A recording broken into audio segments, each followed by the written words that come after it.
de, de démarrer, hein. Donc, à mon avis, il y aura d'autres qui vont se connecter au fur et à mesure. Donc, bonjour à tous. Je suis ravi, au nom de l'unité de recherche Smart and Sustainable Cities, de vous accueillir en fait pour ce webinaire. Je profite pour remercier Isolde de Vallière et Paul Mardici d'avoir accepté notre invitation, hein. Donc, nous en sommes à la 4e édition. On va traiter d'un sujet d'actualité et passionnant. Il s'agit bien sûr des inégalités, des mesures des inégalités socio-économiques et de la précarité énergétique. Le concept de la précarité énergétique est un sujet relativement récent, hein, comparé aux inégalités socio-économiques. En effet, ce concept est apparu pour la première fois en Angleterre au début des années 80, où on a observé une surmortalité hivernale induite par la hausse des tarifs énergétiques, impulsée par le premier choc pétrolier. Et en France, il faut attendre 2007 qu'est apparue la première définition et qui fait référence à 3 notions imbriquées qui sont la situation sociale et économique du ménage, l'état de son logement et sa qualité thermique, et la fourniture d'énergie, à savoir l'accès à l'énergie, le coût et la qualité de l'énergie. Et en 2012 a eu lieu la création de l'Observatoire national de précarité énergétique. Isolde de Vallière est ici avec nous et un des acteurs majeurs en fait de cet observatoire. J'ai aussi l'occasion de participer aux premières années des travaux de cet observatoire. Par ailleurs, en dépit des progrès considérables réalisés dans la lutte contre la pauvreté, aujourd'hui, plus de 2 tiers de la population mondiale font face à des inégalités croissantes, à la fois de revenus et de richesses. En effet, près de 30 ans après la publication de graphiques en coupe de champagne par le programme des Nations Unies pour le développement en 92, la part des revenus perçus par les 20% les plus pauvres reste inférieure à 2%, tandis que celle des 1% les mieux rémunérés est passée de 18% en 90 à 22% en 2016. Par ailleurs, le nombre de milliardaires a plus que doublé depuis la crise financière de 2008. Et d'après le Crédit Suisse, 82% des richesses totales créées en 2018 sont allées aux mains des premiers pourcents les plus riches. Cependant, les inégalités prennent de multiples formes: revenus, éducation, santé, énergie. Ils varient considérablement d'un pays à l'autre. Ces inégalités restent des phénomènes complexes causés par des multiples facteurs indépendants, ce qui les rend difficiles à observer, à mesurer. Il s'agit ici de la question centrale de ce webinaire. Ainsi, nous aurons le plaisir d'écouter dans un premier temps Isolde de Vallière. Isolde, elle est diplômée d'un master aménagement, animation, développement local de Paris 7 et d'un autre master en recherche en sociologie urbanisme de l'Université de Créteil. Elle est actuellement chef de projet précarité énergétique à l'ADEME, en charge de pilotage et de l'animation de l'Observatoire national de la précarité énergétique depuis 6 ans maintenant, après avoir été sociologue-chercheur au sein de département économie et sciences humaines de CSTB. Donc, elle va nous parler des indicateurs utilisés par l'Observatoire national de la précarité énergétique pour à la fois observer et mesurer le phénomène de la précarité. Dans un second temps, nous aurons le plaisir d'écouter Paul. Paul, il est très humble, mais en fait, il est un des, euh, des spécialistes des inégalités. Il est actuellement professeur titulaire de sciences économiques à l'Université d'Ottawa depuis 2007. Il est présentement éditeur associé à la revue Journal of Economic Inequality. Il est aussi président désigné de la Société canadienne de sciences économiques et de l'Association for Social Economics. Et auparavant, il a occupé des postes à l'Université de Sherbrooke au Canada, de Vrije à Amsterdam. Et ses champs de recherche, comme je disais, c'est les inégalités socio-économiques de santé, la distribution des revenus et la politique fiscale. Et il va nous parler des mesures des inégalités socio-économiques dans des dimensions non monétaires. Donc, sans tarder, je laisserai la parole à Isolde. Après, on prendra quelques questions des... Parfait. Merci beaucoup Faté pour cette introduction. Alors effectivement, j'étais d'autant plus Je me suis réjouie de cette invitation puisque j'ai fait mes premiers pas avec Faté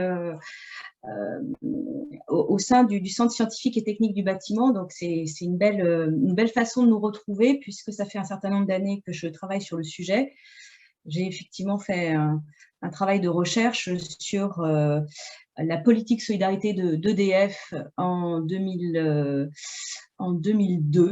Et puis, depuis, voilà, ça fait plusieurs années que je travaille sur le sujet et qu'effectivement, j'ai acquis une petite expertise. Donc, je vous propose de traiter cette question un peu compliquée, puisqu'on est toujours sur cette question-là, donc ça nous fait pas mal réfléchir. Comment mesurer la précarité énergétique à partir d'une définition, quels indicateurs retenir, quels indicateurs construire, que ce soit des indicateurs issus de la statistique publique nationale, que ce soit des indicateurs fournis par les différents partenaires de l'Observatoire national de la précarité énergétique, dont je vous dirai quelques mots, ou des indicateurs modélisés, faute d'avoir les indicateurs qui nous satisfont. Je vous dirai pourquoi on a dû en créer certains. Et donc, comment ces indicateurs, quelle est leur traduction et comment, effectivement, ils peuvent infléchir les orientations des politiques publiques. Et puis, comme ce séminaire vient à point nommé, puisque nous venons d'achever une étude rétrospective sur le traitement de la précarité énergétique depuis 2010, et que nous ferons valoir les résultats lors du prochain colloque de l'ONPE le 9 novembre 2021 à Lille. Je pourrais effectivement finir cette présentation par avec les différentes orientations que nous souhaitons engager dans les prochaines années pour continuer à contribuer à éclairer cette question de la mesure de la précarité énergétique. Alors, avant de vous présenter l'ONPE, je vais rentrer dans le vif du sujet et peut-être préciser, voilà, le vif du sujet, c'est une loi en 2015, la loi relative à la transition énergétique pour la croissance verte, on l'appelle la loi TECV, qui fixe comme objectif de rénover 500 000 logements par an à compter de 2017, dont au moins la moitié de ces logements est occupée par des ménages aux revenus modestes, visant ainsi une baisse de 15% de la précarité énergétique d'ici 2020. J'ai retenu cet article de la loi, puisqu'on voit bien que pour la première fois depuis que la loi a été inscrite dans un texte en 2010, j'y reviendrai, pour la première fois, il y a donc un objectif de réduction du phénomène, ce qui évidemment implique de savoir le mesurer pour pouvoir évaluer l'atteinte de cet objectif. Donc on voit bien que c'est un enjeu très important que de savoir définir la précarité énergétique pour pouvoir en assurer un suivi dans le temps sur l'ensemble du territoire et effectivement voir en quoi les différents dispositifs parviennent ou pas à une réduction du phénomène avec effectivement des objectifs ambitieux. D'où l'importance effectivement de bien savoir la définir. Donc je vous propose d'orienter mon propos en 5 points, de revenir donc sur cette définition, puisque nous avons été, à l'époque, donc j'étais effectivement chercheur sociologue au sein du département économie sciences humaines aux côtés de Faté Belaïd, et c'était donc le tout début de l'Observatoire national de la précarité énergétique, et il s'agissait, à partir de cette définition, d'assurer le suivi du phénomène. Donc il a bien fallu effectivement traiter la question des indicateurs. Donc on a construit les indicateurs en 2016. Je vous dirai aujourd'hui où on en est, puisqu'ils ont évolué dans le temps. Je vous ferai un petit aperçu des politiques et des dispositifs qui ont été mis en œuvre pour lutter contre le phénomène. Et si le temps me le permet, je finirai par différents travaux que nous avons menés, que nous menons actuellement au sein de l'Observatoire national de la précarité énergétique. Et je vous dirai ce que c'est de façon plus précise. Mais j'en viens tout de suite au vif du sujet. Effectivement, c'est la loi du 12 juillet 2010 qui, pour la première fois, a donné une existence légale à un phénomène qu'on connaissait peu, qu'on connaissait mal, sinon par les impayés d'énergie qu'avaient à gérer les conseils départementaux via des commissions d'aide au Fonds Solidarité Logement. Donc jusqu'à présent, la précarité énergétique était un phénomène plutôt économique et qui était traité par les services sociaux des collectivités territoriales. Et donc, évidemment, avant la définition légale, il y a un certain nombre d'associations militantes qui ont dénoncé la difficulté des ménages à faire face à leurs factures d'énergie. Et progressivement, la montée de cette société civile et la pression qu'elle a menée a permis aux législateurs de l'inscrire dans cette loi du 12 juillet 2010. Cette loi, on reviendra dessus lors du colloque, puisqu'effectivement, c'est un moment important, puisqu'elle donne, en donnant une définition, elle nomme un problème, et donc, effectivement, elle permet d'activer des moyens nécessaires pour traiter le problème. La définition est adossée à celle du droit au logement, la loi Besson, puisqu'elle fait référence à l'insatisfaction des ménages,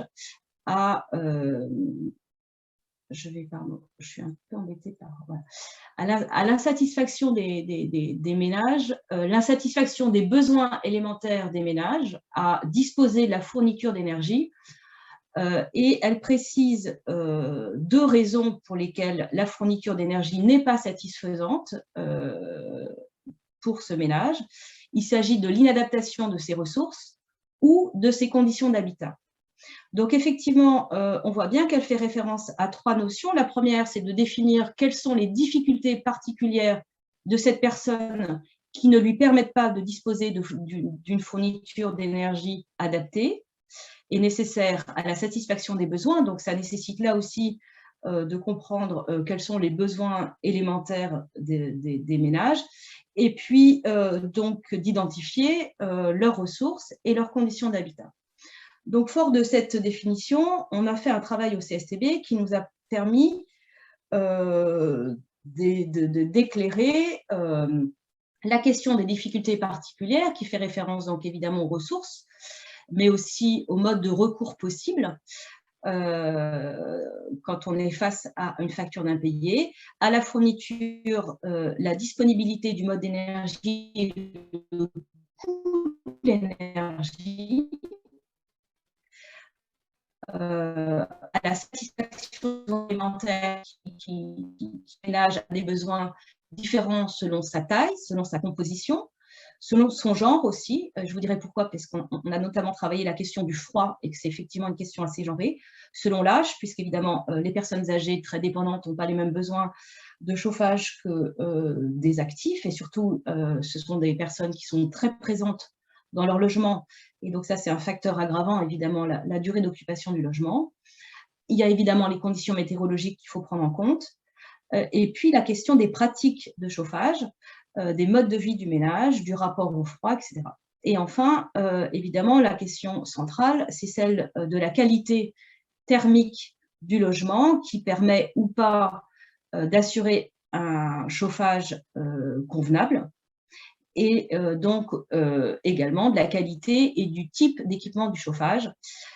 Est-ce que le ménage peut contrôler ou pas la température de son chauffage. Voilà, donc une fois qu'on a identifié toutes les notions auxquelles la loi fait référence, il nous a fallu faire des enquêtes qualitatives pour mieux comprendre le phénomène et donc identifier une sorte de spirale qui nous a été très utile pour bien le comprendre et qui nous a permis de comprendre en fait quel était le processus de précarisation énergétique. Et donc, on a mené de nombreuses enquêtes sociologiques auprès de ces ménages qui nous ont permis d'identifier qu'après une chute de ressources, hein, qui est pratiquement la première étape qui a été identifiée, hein, c'est-à-dire qu'effectivement, il y a une difficulté liées à une séparation, à une rupture de contrat, à une situation, à une maladie ou à une situation de handicap, dans un logement inconfortable, mal équipé, mal utilisé, et ça génère une situation de difficulté à faire face à ces factures, qui peut aller évidemment jusqu'à l'impayé, l'endettement.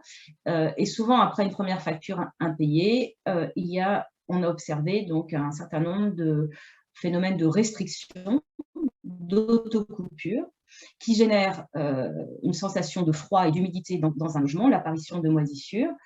Et si donc il n'y a pas de recours à des aides, que ce soit du Fonds de solidarité logement ou à des aides à la rénovation, ces différentes conséquences d'un logement mal chauffé génèrent des maladies respiratoires et peut aussi également générer des risques d'intoxication liés à un recours à du chauffage qui est peu sécurisé.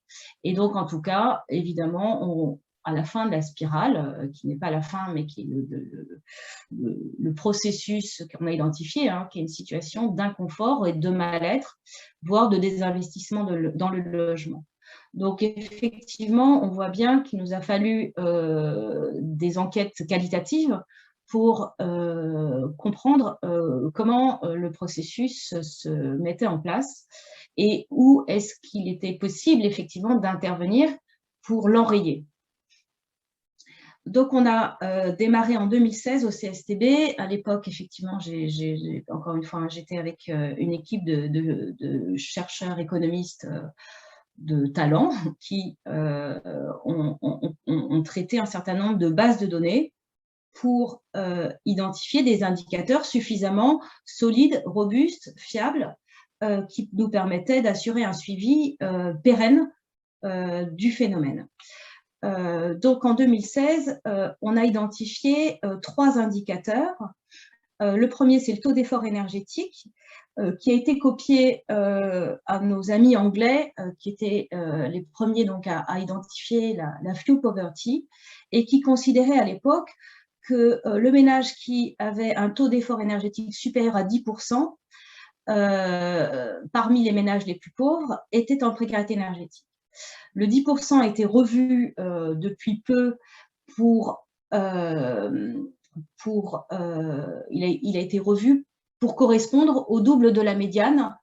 Et aujourd'hui, donc, le taux d'effort énergétique a été révisé pour qu'il soit donc supérieur à 8% et qui concerne les 3 premiers déciles. Donc, enfin, en tout cas, le taux d'effort énergétique est le premier indicateur qui nous permet d'identifier les ménages pauvres qui ont des dépenses d'énergie, puisque c'est le rapport entre les dépenses et les revenus, qui ont des dépenses d'énergie supérieures à 2 fois la médiane des Français. Le deuxième indicateur est celui de la déclaration du froid. Parce qu'il faut savoir qu'évidemment, le premier, le taux d'effort énergétique dont je viens de vous parler, ne peut pas prendre en considération les situations de privation, puisque pour avoir un taux d'effort énergétique élevé, il faut évidemment se chauffer. Or, les enquêtes que nous avons menées nous ont montré qu'un certain nombre de ménages se privaient de chauffage pour pouvoir satisfaire d'autres factures, notamment évidemment le loyer. Et donc, il nous fallait un indicateur qui exprime cette sensation d'inconfort thermique. Et donc, la déclaration du froid réduit au motif de précarité énergétique, c'est-à-dire qu'on a retenu seulement les indicateurs qui expliquaient les situations de précarité énergétique, hein, que ce soit l'installation de chauffage insuffisante, la panne de l'équipement pour des raisons financières, en raison d'une coupure du fournisseur d'énergie suite à une facture impayée ou en raison de la mauvaise isolation du logement. Donc la déclaration du froid sur ces motifs-là, limitée aux 3 premiers déciles de revenus par unité de consommation, est également un deuxième indicateur très intéressant, et je vous montrerai en quoi il se distingue du premier, puisque évidemment ce ne sont pas les mêmes ménages qui sont concernés. Et enfin, on a récupéré des Anglais aussi, du professeur John Hills, qui critiquait beaucoup le taux d'effort énergétique, un indicateur qui s'appelle les bas revenus et dépenses élevées, le BRDE, et qui a l'intérêt d'être calculé sur le revenu restant, c'est-à-dire le revenu qui reste après déduction des dépenses du logement. Et si ce revenu restant est supérieur à 60% de la médiane, et si la dépense énergétique est supérieure à la médiane, bon, c'est un peu technique, mais en tout cas, ça permet d'identifier les ménages qui basculent sous le seuil de pauvreté en raison de dépenses énergétiques trop élevées. Donc, en fait, il est intéressant par rapport au premier, puisque finalement, il s'agit de la dépense conventionnelle. Et si le ménage avait à se chauffer convenablement, alors il basculerait sous le seuil de pauvreté. Et donc, cet indicateur-là qu'on a retenu et qu'on a calculé par rapport à la surface du logement, donc par mètre carré, ou par rapport à la taille du ménage, nous a donné également des résultats intéressants.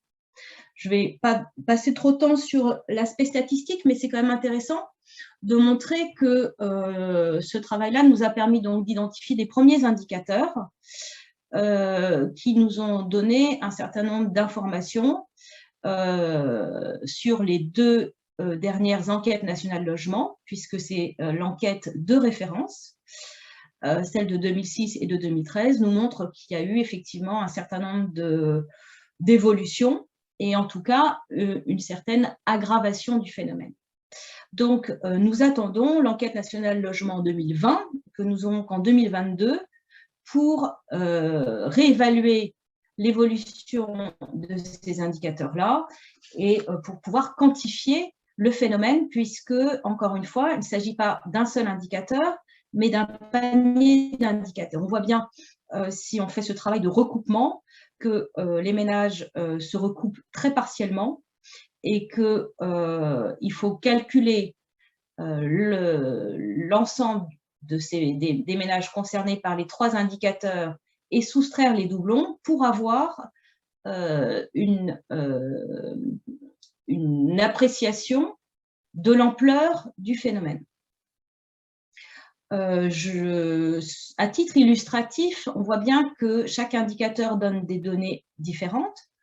Et par exemple, quand on traite seulement du taux d'effort énergétique, on voit bien qu'il s'agit plutôt de propriétaires occupants, de personnes plutôt âgées, habitant dans des grands logements en milieu rural, alors que les ménages qui déclarent avoir froid dans leur logement sont plutôt des locataires plutôt plus jeunes, familles monoparentales pour une part, qui habitent dans des centres urbains et qui donc déclarent avoir froid dans leur logement. Donc on voit bien que ce ne sont pas les mêmes et qu'il convient d'avoir un panier d'indicateurs pour pouvoir évaluer le phénomène. Donc, quand on s'intéresse un peu du côté des logements, puisqu'il faut avoir ces deux entrées, l'entrée ménage, mais également, évidemment, bien regarder et identifier quels sont les logements concernés. Évidemment, il s'agit de logements anciens pour la plupart, c'est-à-dire construits avant 1975, mais également de logements collectifs. Et aussi, les statistiques nous permettent d'identifier que les logements qui ont été équipés d'une chaudière collective sont surreprésentés. Voilà, ça fait partie du travail du statisticien qui est intéressant, c'est d'identifier des situations qu'on ne pouvait pas deviner puisqu'on avait le sentiment, par exemple, sur cette question de la chaudière collective, qu'elle protégeait du froid et des impayés. Or, les logements qui en sont équipés ont été surreprésentés. Donc, aujourd'hui, qu'est-ce qu'on fait puisque, comme je vous l'ai dit, l'enquête nationale de 2020 ne sera pas disponible avant 2022 et que l'Observatoire national de la précarité énergétique observe le phénomène chaque année. Et donc, nous avons besoin d'alimenter notre système d'observation. Donc, je vous présente là les derniers chiffres clés que nous publions sur le site de l'ONPE chaque année et qui nous permettent donc de dire quelque chose de l'évolution du phénomène à partir donc de nouvelles bases de données.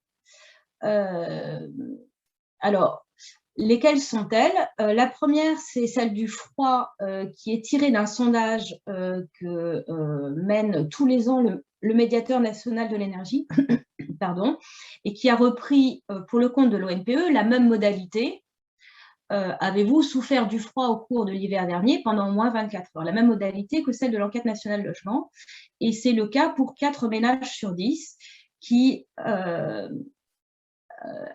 attribuent donc cet inconfort à une mauvaise isolation thermique du logement. Donc ça, c'est une donnée qu'on suit chaque année et qu'on peut donc et dont on peut assurer un suivi avant, encore une fois, hein, le traitement de la prochaine enquête nationale. Et concernant donc le taux d'effort énergétique, donc en 2019, ils étaient 11,9% des Français à dépenser plus de 8% de leurs revenus pour payer leur facture énergétique de logement. Et ils font évidemment partie des plus modestes. Et ça, c'est une donnée qui est traitée par le CGDD, donc le Commissariat général au développement durable, qui est donc un service du ministère de la Transition énergétique et qui nous permet là aussi chaque année d'avoir un indicateur. Et je reviendrai là encore sur les résultats et l'intérêt de ces nouveaux indicateurs. Mais la précarité énergétique, comme je vous l'ai dit, étant un phénomène complexe et multifactoriel, nous observons aussi un certain nombre d'autres indicateurs, notamment les coupures d'énergie, qui sont un très bon indicateur pour voir dans quelle mesure les ménages peuvent ou pas faire face à leurs factures. Et par exemple, on a observé qu'en 2019, 17% des consommateurs,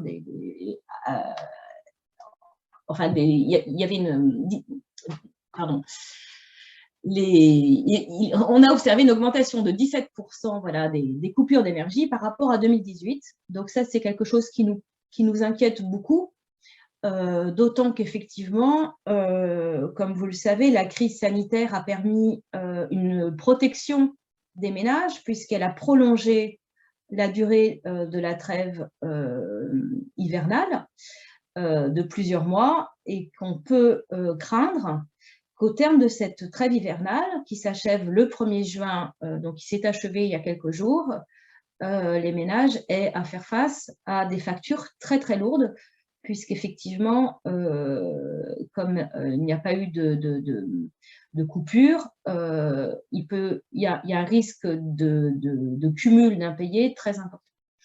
Donc voilà un indicateur qui nous intéresse. De même que le nombre de ménages qui disent restreindre leur consommation d'énergie pour limiter leurs factures. Et en France, ils sont 53%, c'est-à-dire un Français sur deux qui fait attention à ses consommations d'énergie pour pouvoir honorer sa facture. On regarde également, évidemment, les dispositifs existants, le nombre de ménages qui ont bénéficié d'aides pour rénover leur logement, le nombre de ménages qui ont bénéficié d'un chèque énergie, ils étaient 5,5 millions en 2020, comme le nombre de ménages qui ont bénéficié du Fonds Solidarité Logement pour l'aide au paiement des factures d'énergie. Et là aussi, petite inquiétude, on s'est rendu compte qu'il y avait une diminution de 16% de ces ménages par rapport à l'année précédente, ce qui nous intéresse particulièrement, puisqu'il faut essayer de comprendre s'il s'agit d'une baisse de la dotation des fonds ou s'il s'agit d'une amélioration de la situation, ce qui n'est pas tout à fait la même chose, mais il peut y avoir plusieurs causes, évidemment, pour une même situation. Et donc, c'est la raison pour laquelle on multiplie les indicateurs. Donc voilà, ça c'est simplement deux graphiques qui reprennent les indicateurs principaux dont je vous ai parlé, à savoir le taux d'effort énergétique, qui, bon an, mal an, a un niveau relativement stable depuis plusieurs années, ce qui interroge là aussi sur l'efficacité des politiques publiques. Mais on reviendra sur les différentes interprétations qu'on peut en faire, et également une stabilité de l'indicateur du froid selon ce sondage, avec, comme je vous l'ai dit, 41% des ménages qui l'imputent à une mauvaise isolation et 31% à des raisons financières. Il s'agit d'un sondage auprès de 2000 répondants, Donc, la taille de l'échantillon n'est pas suffisamment importante pour pouvoir les distinguer en déciles. C'est pour ça que l'observation de cet indicateur-là se fait sur un échantillon représentatif de l'ensemble des Français. Et là encore, le traitement de l'ENL nous permettra d'aller beaucoup plus loin. Donc, effectivement, je vous le disais, l'indicateur du taux d'effort énergétique est relativement stable depuis même 10 ans, alors même que le prix des énergies hors taxe et le coût de la fiscalité sont des facteurs déterminants et impactent énormément sur l'évolution du phénomène. Le prix des énergies a en moyenne augmenté pour certaines de 35% en 10 ans. Mais ce facteur-là, aggravant, est compensé en partie par une baisse des consommations énergétiques des logements, qui est sans doute liée à l'amélioration des performances énergétiques d'une partie du parc, c'est-à-dire effectivement c'est un des effets de la rénovation massive du parc existant. Et puis également par une certaine sobriété que je n'ai pas mentionnée, mais voilà, il y a un certain nombre de facteurs qui permettent de freiner l'évolution du phénomène. Quant aux revenus, ils ont relativement progressé sur les 3 premiers déciles, mais quand on va un peu plus loin dans l'analyse de chacun des déciles, on se rend compte que le premier décile a connu pour sa part des revenus très en baisse. Donc effectivement, là aussi, il faut pouvoir identifier précisément quels sont les ménages les plus concernés par ces difficultés à se chauffer et à faire face à ces factures. Donc, je vous inviterai effectivement, pour aller plus loin, à observer les résultats plus en détail qui font l'objet de commentaires dans le tableau de bord qui est en ligne sur le site de l'ONPE et qui nous permet d'identifier notamment l'évolution du prix de chacune des énergies et de la rapporter, par exemple, au revenu minimum d'insertion ou RSA, puisque ça a évolué dans le temps. Et cette mise en perspective nous montre bien qu'effectivement, nous permet de comprendre pourquoi le phénomène est complexe et difficile et sensible pour les plus pauvres, puisqu'effectivement, on voit bien sur ce graphique en pointillé noir que le revenu minimum est relativement stable, alors même que le prix des énergies est en hausse constante, ce qui crée évidemment une aggravation du phénomène. Et ce qui nous permet également de mieux comprendre un certain nombre de données statistiques, là aussi issues du médiateur national de l'énergie, qui montre que, par exemple, pour 71% des Français, les factures de gaz et d'électricité représentent une part importante dans les dépenses de leur foyer. Et pour 53% d'entre eux, je l'ai déjà dit, mais je le répète, ils ont dû restreindre le chauffage pour ne pas avoir de facture trop élevée. Et 18% ont rencontré des difficultés à payer leurs factures d'énergie. Donc voilà, c'est vraiment un certain nombre d'indicateurs. Enfin, c'est l'ensemble de ces données chiffrées qui nous permettent d'apprécier la situation. Donc, on sait là aussi que le coût global de l'énergie, qu'il soit lié au logement ou au carburant, puisque nous prenons en compte évidemment aussi la question des dépenses de carburant, qui sont des dépenses contraintes pour des ménages qui sont pour la plupart des ménages situés en périphérie des grandes villes et qui ont une mobilité contrainte liée à leur navette domicile-travail. Et on voit bien que le montant global s'alourdit chaque année dans le budget des ménages. Je vous le disais, les coupures d'énergie sont en hausse. ce qui n'est pas surprenant au regard des différentes données que je vous ai partagées. Et là encore, c'est un élément de préoccupation puisqu'on voit bien que de plus en plus de ménages ont à subir un impayé d'énergie lié donc à l'augmentation du coût, à des revenus stables et l'observation que nous faisons des dispositifs nous permet là aussi d'alerter ce que nous venons de faire, ce que nous avons fait dernièrement le ministère, de la gravité du phénomène, puisque, comme je vous le présente sur ce graphique, on voit bien que le fonds Solidarité Logement, qui permet de régler tout ou une partie de la facture d'impayé des ménages au niveau des conseils départementaux, ces fonds-là, enfin, on observe qu'il y a donc de moins en moins de ménages qui bénéficient de ces fonds pour différentes raisons. La première, c'est effectivement des dotations qui sont plutôt en baisse de la part des différents partenaires financiers au profit d'autres fonds, notamment effectivement des programmes de rénovation massive, et qu'effectivement, quand les fonds s'amenuisent, les règlements des CFSL sont de plus en plus restrictifs pour aider vraiment les ménages prioritaires. Et donc, c'est ce qui permet de comprendre qu'il y a de moins en moins de ménages qui peuvent être aidés concernant cette aide directe aux impayés d'énergie. Une autre façon de suivre le phénomène, un autre indicateur qui est intéressant, mais qui est extrêmement complexe à chiffrer, et c'est pour ça que je le mets simplement en discussion, ce sont les coûts évités. C'est-à-dire, et si enfin, combien coûte finalement le mauvais état du logement pour le système de santé français.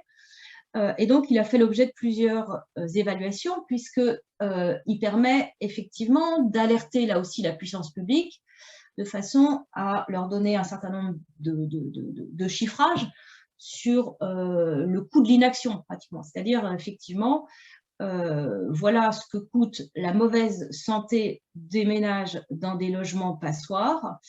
Et donc, il y a un certain nombre d'évaluations qui ont été faites, qui sont d'ordre différent. C'est extrêmement compliqué de chiffrer le coût d'inaction, mais on voit bien en tout cas qu'entre 450 millions d'euros et 758 millions d'euros, ce sont des sommes extrêmement importantes qui correspondent à ces frais, à ces dépenses de santé qui pourraient être économisées si effectivement on arrivait à éradiquer ou du moins à freiner le problème de précarité énergétique en investissant notamment sur la rénovation des logements passoires qui ont là aussi fait l'objet d'une quantification, qui sont évalués à 1,3 million de logements dans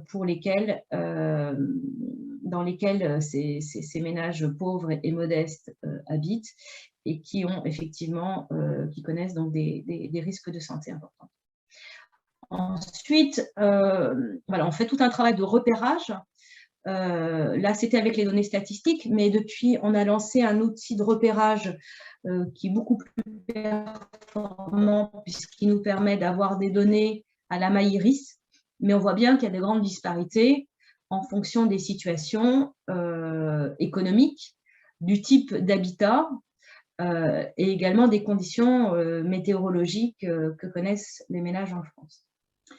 Alors, qu'est-ce qu'on peut dire à travers tous ces chiffres? Je vous ai donné pas mal de chiffres, je vais vous en donner d'autres, mais il est souvent intéressant de les mettre en perspective de façon à bien comprendre quels sont les impacts quel est l'impact des différents dispositifs sur la situation.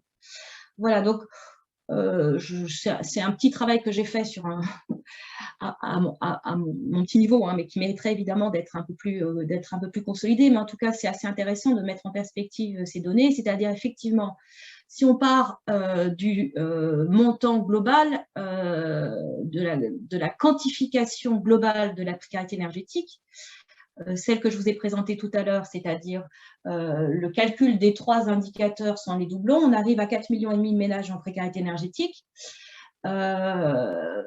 Et l'on sait qu'il y a 3,5 millions de ménages qui ont été aidés par le chèque énergie, mais ça, c'est une donnée qui date un peu. Il y en a désormais 5,5 millions. Donc, il y a un peu plus de ménages qui sont aidés par le chèque énergie que de ménages en précarité énergétique. Mais l'aide moyenne qui leur est apportée est une aide entre 150 et 200 euros sur une facture moyenne d'à peu près 3 000 euros, ce qui correspond à moins de 10% d'aide sur cette facture.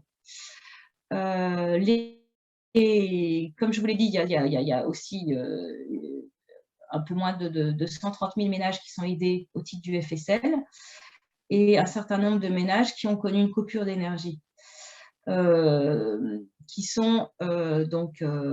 Ces données-là nous permettent d'identifier finalement qu'il y a assez peu de ménages qui sont aidés, que ce soit pour l'aide au paiement des factures que pour l'aide à la rénovation énergétique. Je vais revenir peut-être plus précisément sur les dispositifs.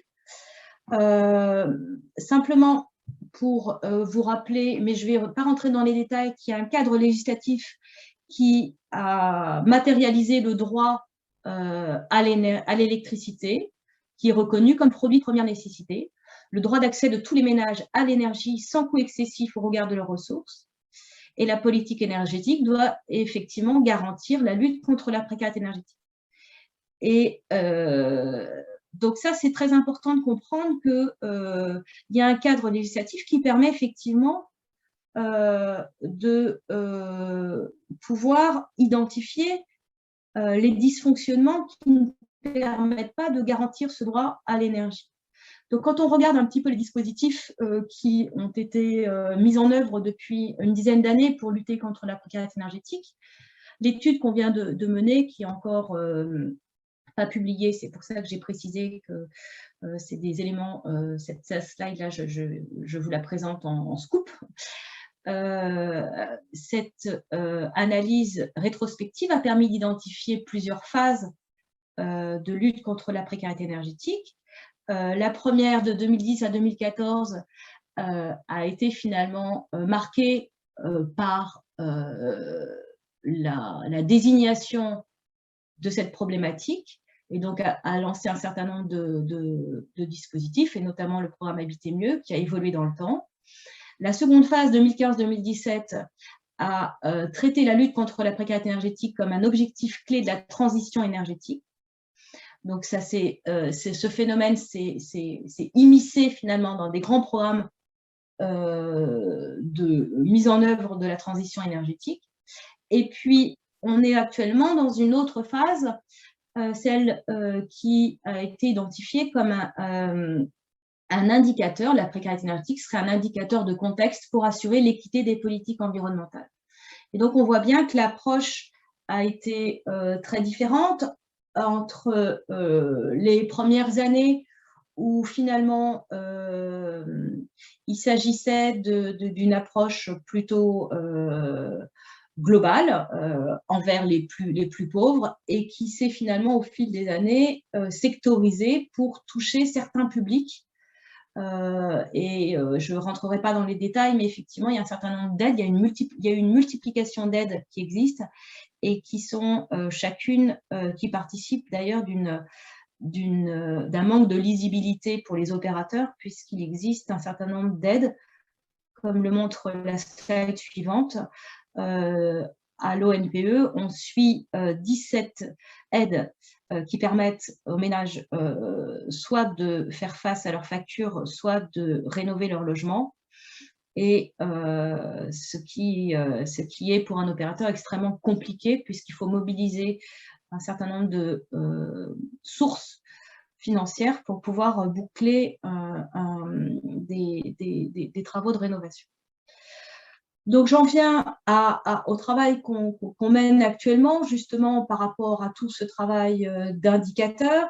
Aujourd'hui, il est important, pour pouvoir évaluer l'efficacité des politiques et pour pouvoir effectivement s'assurer qu'on est bien dans une réduction de la précarité énergétique, il faut donc que les indicateurs soient reconnus par tous, qu'il fasse référence aussi bien pour les acteurs qui travaillent sur ce champ-là que pour les politiques, de façon à assurer un suivi et une alerte auprès des pouvoirs publics de la situation de ces ménages, ce qui nécessite effectivement, comme je vous l'ai dit, un certain nombre d'indicateurs, puisque le phénomène est vraiment multifactoriel. Nous allons également travailler plus largement sur une base, sur le coût de ces impacts directs et indirects pour appuyer les recommandations de l'ONPE. Donc ça, c'est le travail de l'ONPE. Et puis, comme l'ONPE est également un lieu de débat, d'échange et c'est un outil d'aide aux politiques, on se permet effectivement de faire remonter un certain nombre d'orientations, notamment parmi ces orientations, il y a l'idée donc de cibler davantage et d'améliorer le ciblage des plus précaires en adaptant les modalités de certains dispositifs aux contraintes des publics concernés. Poursuivre et accélérer la massification de la rénovation thermique des passoires énergétiques et améliorer la lisibilité globale de l'offre des dispositifs de lutte contre la précarité énergétique.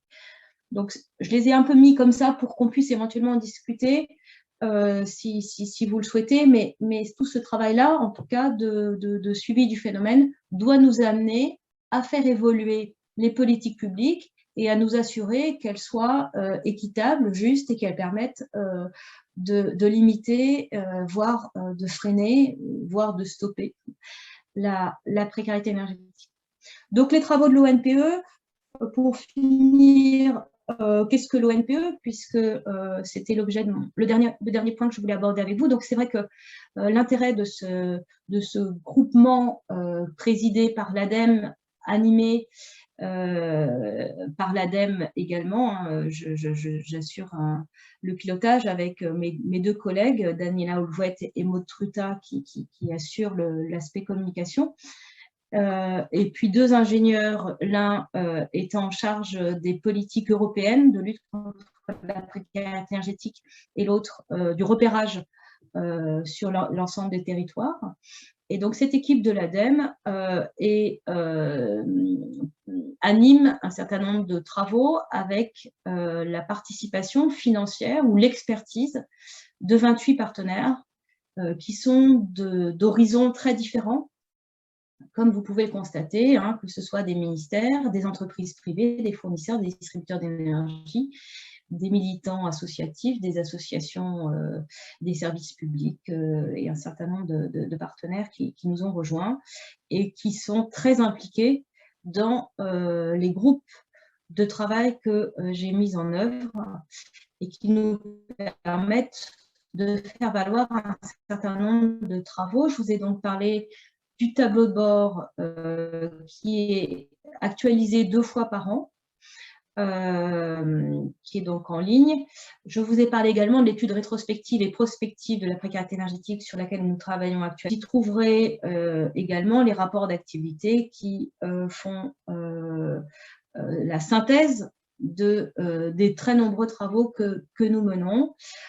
Et par exemple, nous venons de sortir un ouvrage thématique numérique extrêmement intéressant pour ceux qui veulent en savoir plus sur le phénomène, puisqu'il est réalisé à partir de 30 entretiens qualitatifs qui ont fait l'objet d'une sélection par thématique et cet ouvrage a été illustré par une photographe.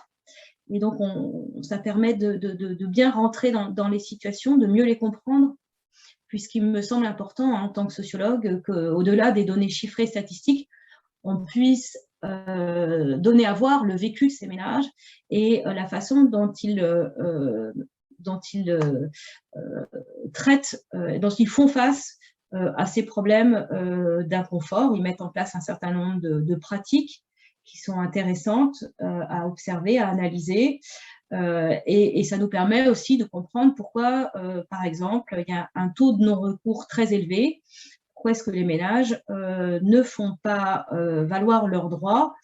Et souvent, c'est par méconnaissance ou par un sentiment de fierté parce qu'il est toujours compliqué, effectivement, d'aller demander de l'aide, surtout quand on est connu dans des petites communes rurales, etc. Donc, tous ces problèmes-là sont répertoriés dans cet ouvrage thématique numérique. On a lancé pour la première fois en France une enquête longitudinale auprès d'une cohorte de 30 ménages. Dans cette cohorte, il y a 7 ménages qu'on appelle invisibles, c'est-à-dire que ceux-là n'ont jamais été repérés par un dispositif.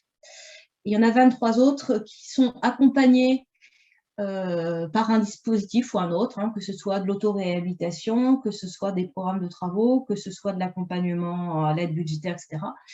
Et donc, ces ménages font l'objet d'entretiens particuliers tous les 2 mois,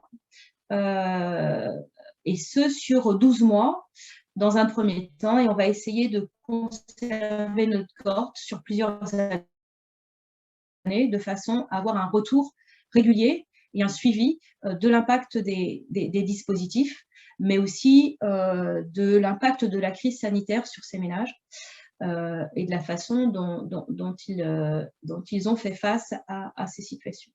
Je vous le disais, mon collègue Pierre Taillant, qui est ingénieur mobilité, a lancé un outil de cartographie GeoDeep qui est en libre service et qui est disponible pour l'ensemble des territoires et qui permet un repérage à 6 mailles différentes, que ce soit la maille régionale jusqu'à la maille IRIS, de repérer les ménages qui ont un taux d'effort énergétique élevé, aussi bien dans le logement qu'au niveau du carburant.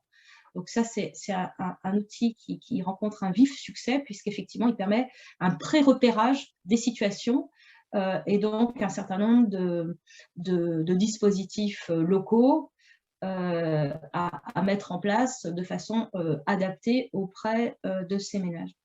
Nous avons également un GT Europe, comme je vous l'ai dit, lors du colloque donc, du 9 novembre, seront présentées des brochures sur les bonnes pratiques de lutte contre la précarité énergétique dans 10 pays européens et en Europe.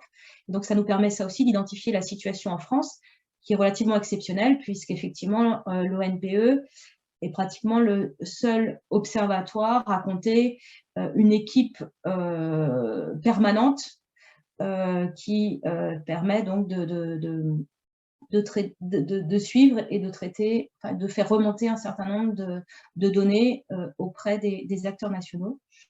Et on a donc un GT Communication qui valorise l'ensemble de ces travaux et qui participe notamment à un certain nombre de manifestations, et notamment le colloque de l'ONPE dont je vous ai déjà parlé. Voilà, donc le site de l'ONPE est celui-ci, onpe.org, et vous y retrouverez un certain nombre d'informations qui sont répertoriées sur cette slide, que publication, GeoDeep, ce qui se passe ailleurs, un centre de ressources par thématique, et puis les différents colloques que l'ONPE a organisés. Voilà, je vous remercie, j'espère que je n'ai pas été trop longue. Et je vous laisse la parole. Merci beaucoup Isolde. On n'a pas vu le temps passer en fait, c'était tellement riche comme, comme présentation, même si c'était un peu longue, mais je n'ai pas vu le temps passer. Donc merci encore d'avoir accepté de venir nous présenter un peu ces travaux. Enfin, un mot de retourner à l'audience, en fait, juste une petite question en fait que je retiens que la précarité énergétique est un phénomène assez complexe, c'est trop difficile à observer et à mesurer. Actuellement, vous vous basez surtout sur des enquêtes existantes, en fait, enquête nationale logement, etc. Est-ce que l'ONPE, par exemple, a réfléchi à mener sa propre enquête, en fait, spécifique précarité énergétique? Enquête nationale logement, c'est pas vraiment ciblé précarité, par exemple. Alors, merci Faté, c'est vraiment une excellente question. Puisqu'effectivement, c'est quelque chose qui me préoccupe particulièrement et j'aimerais, mais ça fait partie des vœux pieux pour l'instant puisqu'on connaît le coût d'une telle enquête, mais j'aimerais effectivement qu'on puisse, sur un sous-échantillon de l'ENL, avoir lancé une enquête régulièrement. Alors, actuellement, il y a des rapprochements avec un certain nombre d'autres organismes qui ont besoin aussi de données régulières sur ces situations-là. Donc, on va voir comment ça évolue. Mais le taux d'effort énergétique T2E 3D, 8% dont je vous ai parlé, est un indicateur modélisé à partir de l'ENL, la dernière ENL. Donc, les données sont vieillies de façon à être le plus proche de la réalité. Donc, pour l'instant, c'est vrai que c'est une donnée qui est intéressante, d'autant que je ne vous en ai pas parlé parce que je vous ai déjà assommé d'un certain nombre de données et de chiffres. Mais l'intérêt de cet indicateur, c'est qu'on peut le décomposer et voir quels sont les facteurs qui impactent sur l'évolution du phénomène. Et donc, effectivement, il est décomposé selon le prix des énergies, le poids de la fiscalité, les ressources des ménages, etc., etc. Et donc, ça permet, en le décomposant, de pouvoir identifier quel est le facteur le plus impactant sur le phénomène. Et c'est ce que je vous ai dit, hein, c'est qu'effectivement, le prix de l'énergie, mais également le prix des taxes, impacte beaucoup sur l'évolution du T2E. Mais voilà, après, l'enquête longitudinale va nous donner aussi nous faire remonter un certain nombre d'informations j'allais dire, en temps réel. Donc ça va être vraiment extrêmement intéressant parce que le problème d'une enquête, c'est qu'effectivement, on voit bien le NL 2020, elle a pris du retard avec la situation sanitaire et donc on ne l'aura pas avant 2022. Et le NL suivant sera en 2024. Là, ils ont rapproché le pas de temps. Donc, on voit bien qu'il faut au moins 2 ans pour récupérer des données. Donc, il y a toujours un retard entre le traitement de la donnée et la situation réelle qu'il faut pouvoir pourtant ajuster dans des contextes de crise exceptionnels comme celle que nous connaissons. Merci beaucoup Isolde. J'ai une question de ma collègue Véronique Flombard qui dit on connaît bien les difficultés avec l'empilement des dispositifs. L'ONPE a-t-il des préconisations de simplification avec des fusions d'aides par exemple, ou montée en puissance d'un type d'aide au détriment d'un autre ou une enveloppe constante par exemple? Oui, alors effectivement, on voit bien, hein, je vous ai montré la multiplication des aides et quelque chose d'extrêmement compliqué. Donc, il est là, a été lancé depuis peu un grand programme, le programme SAR, un programme de rénovation énergétique, avec l'idée de guichet unique. Et de plus en plus, effectivement, les opérateurs habitat et puis les conseillers FAIRE sont des lieux, sont des personnes ressources qui sont à même d'identifier l'ensemble des aides existantes à mobiliser pour traiter la situation. Donc, c'est quelque chose qui est en cours parce qu'effectivement, il y a un manque de lisibilité. Et donc, nous, c'est des éléments qu'on peut faire remonter et qu'on essaie de faire remonter, effectivement. Et pour les faire remonter, on a besoin, d'une part, des statistiques publiques et des statistiques des partenaires, et d'autre part, des remontées, des enquêtes qualitatives qui nous montrent pourquoi c'est si compliqué pour les ménages de traiter la situation. Merci Isolde. Est-ce qu'on peut prendre une dernière question avant de passer à la prochaine présentation? Ah oui, alors je vois que la scène, Makloufi aurait aimé que je parle en anglais, mais je reconnais que j'aurais pu dire beaucoup moins de choses et ça aurait été sans doute moins riche. Je suis désolée. Pour le pré Sinon, juste une dernière question Isolde, s'il n'y a pas de questions de l'audience. Maintenant, il y a 3 dimensions actuellement qui sont prises en compte dans la mesure de la précarité énergétique: logement, prix et la dimension économique. Il y a en fait dans la littérature, il y a une dimension comportementale qui commence à intégrer dans le je ne sais pas si l'ONPE a réfléchi à intégrer cette dimension ou pas encore? Alors, ça aussi, c'est une très bonne question parce que je suis un peu vigilante. En fait, pour moi, c'est une question très sensible. C'est-à-dire que la question de la sobriété, qui est beaucoup traitée par l'ADEME, hein, c'est même effectivement une vraie bataille que de faire valoir les comportements vertueux pour mieux maîtriser l'énergie et pour éviter évidemment d'émettre des gaz à effet de serre. Hein.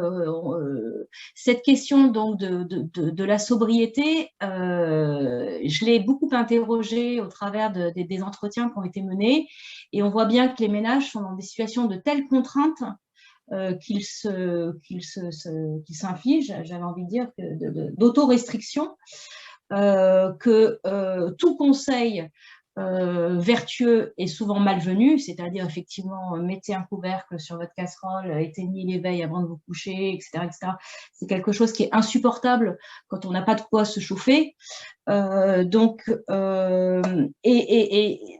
moi j'ai pas tellement envie de rentrer dans un discours un peu culpabilisant, parce que qu'est-ce qui fait qu'on n'arrive pas à chauffer? C'est le logement, pour une part extrêmement importante, c'est-à-dire le comportement joue à quelques pourcentages, à quelques pourcents du problème, mais tant que le logement n'est pas isolé, tant que l'équipement de chauffage n'est pas adapté, il est inutile, voire contre-productif, de parler de comportement vertueux ou de sobriété avec ces ménages qui sont dans des situations très difficiles.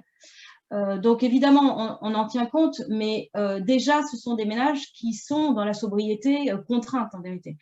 Donc pour moi, c'est quelque chose d'assez délicat.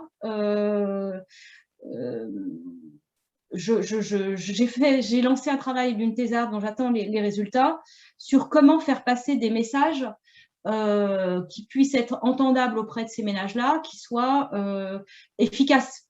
Parce que pour l'instant, je n'ai pas encore de résultats très satisfaisants sur ces campagnes de sensibilisation auprès de ces ménages qui sont déjà surinformés et qui savent très bien comment faire des économies d'énergie sans qu'un expert ait besoin de le leur dire. Merci beaucoup, Isole. Donc, je pense que notre ami Paul aura des choses à nous dire sur les mesures, sur les indicateurs, en fait, et les transpositions à faire sur la précarité énergétique. Donc, je passerai la parole à Paul. Après, on prendra d'autres questions si jamais. Très bien, merci. Merci encore, Isolde. Merci beaucoup. Paul, tu nous entends? Je pense que Oui. Mon absence n'a pas été trop remarquée. Mon ordi s'est débranché. Je viens juste de revenir. Désolé. Donc, laissez-moi partager les... Normalement, tu as la main, vas-y.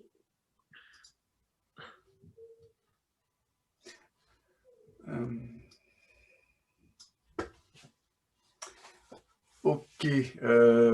Donc, merci de l'invitation à ce webinaire. Je suis désolé pour l'audience. Je ne suis pas un spécialiste des problèmes de précarité énergétique. J'ai commis un article il y a, je pense, une quinzaine d'années avec un co-auteur de la Banque mondiale sur Fuel Poverty, mais j'étais plus le soutien technique au niveau de la mesure que l'expert des questions d'énergie. Fatah m'a demandé de présenter aujourd'hui un mini-talk sur les mesures d'inégalité socio-économique, parce qu'il sait que le gros de mes travaux présentement sont sur les inégalités socio-économiques de santé. Mais ce qui est intéressant, c'est que ces instruments de mesure-là peuvent être appliqués dans d'autres dimensions non monétaires. Mon Dieu, j'ai mal cliqué. OK, ça va.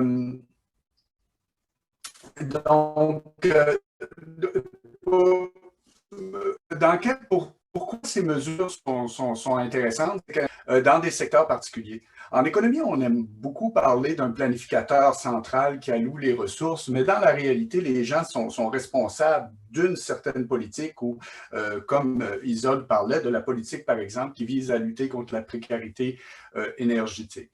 À ce moment-là, il est intéressant d'avoir des indicateurs qui sont, comme les indicateurs qu'elle présentait, qui focusent sur cette dimension-là d'intérêt pour ce décideur de politique. Donc, la présentation que je vais faire ici, c'est de présenter très brièvement quelques instruments de mesure. J'espère pas trop vous ennuyer. Je ne connais pas votre niveau de connaissance sur le sujet. Il est possible que je vous présente des choses que vous connaissiez déjà. Mais ça va être basé sur les mesures des inégalités socio-économiques de santé. Mais c'est utile pour d'autres choses. Et je tiens à donner un exemple ici, et c'est très proche de la précarité énergétique.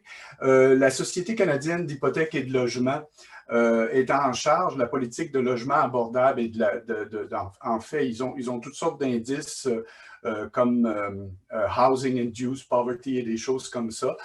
Et ils avaient fait appel à moi. Ils ont eu un ministre responsable, Jean-Yves Duclos, à une certaine époque. Pour ceux qui connaissent Jean-Yves, bien sûr, il leur a dit c'est important de regarder les inégalités dans ces choses-là. Et donc, ils ont développé des indicateurs et j'avais travaillé avec eux pour ça.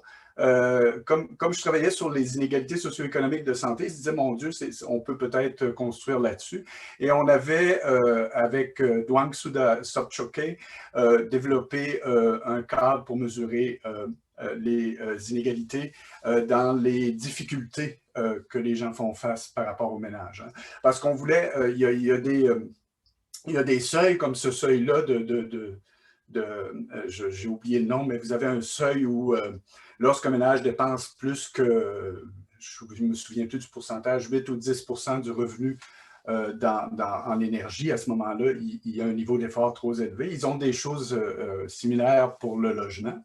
Mais tout de suite, moi, j'ai dit, écoutez, moi, je vis au centre-ville d'Ottawa et j'ai quelques de mes collègues qui vivent au centre-ville d'Ottawa et ce qu'on fait, c'est que, bon, on sauve beaucoup en déplacement, on est proche de l'université, on marche au travail, mais on paye beaucoup en logement, mais on n'est pas pauvre.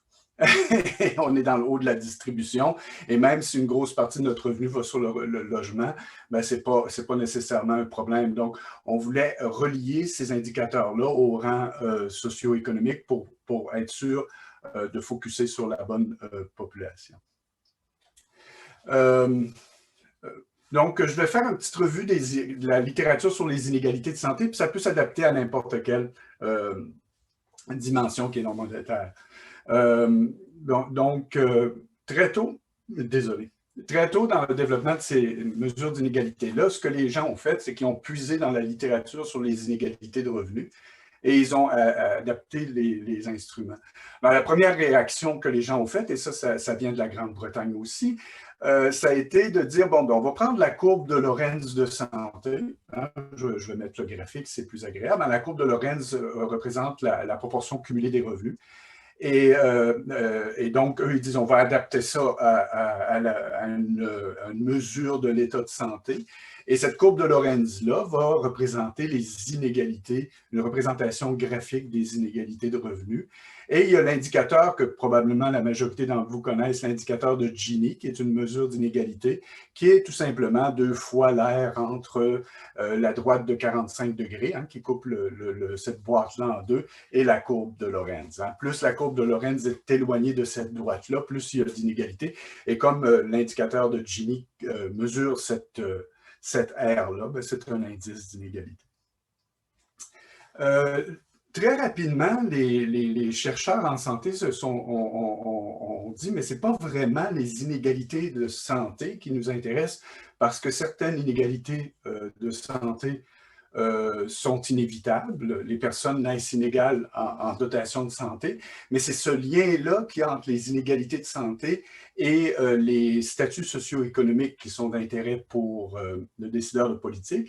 Et ils se sont dit peut-être que cette courbe de Lorenz-là n'est pas la bonne façon de représenter graphiquement les inégalités de santé. Ils sont aussi puisés dans la littérature sur les inégalités de revenus et ils ont utilisé la courbe de concentration qui est similaire à la courbe de Lorenz, mais au lieu de classer les gens par statut de santé, ici c'est marqué Share of Total Population Ranked by Health Status, mais c'est pas vrai, c'est Ranked by Income.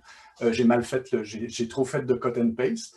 Et donc, on classe les gens par niveau de revenu. La courbe qu'on obtient à ce moment-là, qui cumule les états de santé, est ce qu'on appelle une courbe de concentration de santé. La distance entre la droite de 45 degrés, qui serait la droite de parfaite égalité, cette courbe-là, c'est l'indice de concentration de santé.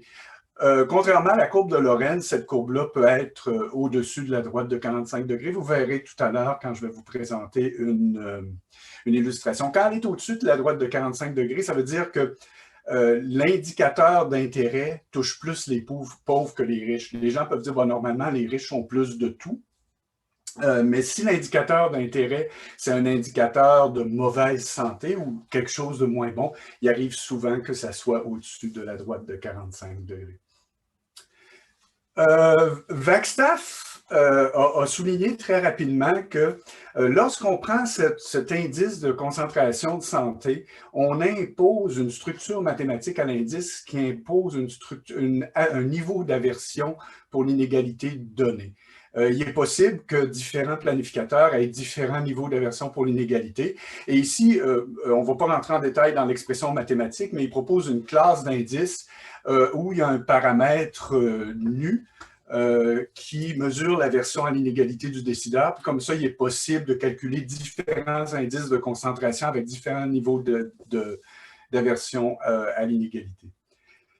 Aussi, Wagstaff dit quand on se concentre sur les inégalités de santé, il est possible qu'on perde une partie de l'information. Hein. Une façon d'égaliser la santé, si on tue tout le monde est mort, tout le monde a un niveau de santé égal. Mais ce n'est pas nécessairement la façon dont on veut atteindre l'égalité. On veut atteindre l'égalité en améliorant le niveau de santé de tout le monde. Donc, lui, il dit peut-être qu'il est utile de construire, et il propose ça en 2002, un indice il appelle ça Health Achievement Index, un indice de réalisation en matière de santé, qui est une espèce de moyenne pondérée des statuts de santé dans la population, mais il les pondère en fonction du rang socio-économique de telle sorte que cette moyenne pondérée-là tient compte des inégalités dans les statuts de santé. Encore une fois, c'est un indice particulier. Mes co-auteurs et moi, on aime beaucoup ne pas utiliser d'indice. On se dit, bon, quand on utilise un indice puis qu'on mesure la différence entre deux valeurs de l'indice, entre deux groupes ou entre deux périodes dans le temps, il est possible que cette différence-là soit due à la structure mathématique particulière qu'on a imposée sur l'indice. Il serait agréable de savoir si le résultat qu'on obtient serait le même si on utiliserait une autre forme mathématique qui incorpore le même jugement de valeur, le même jugement qualitatif sur les inégalités.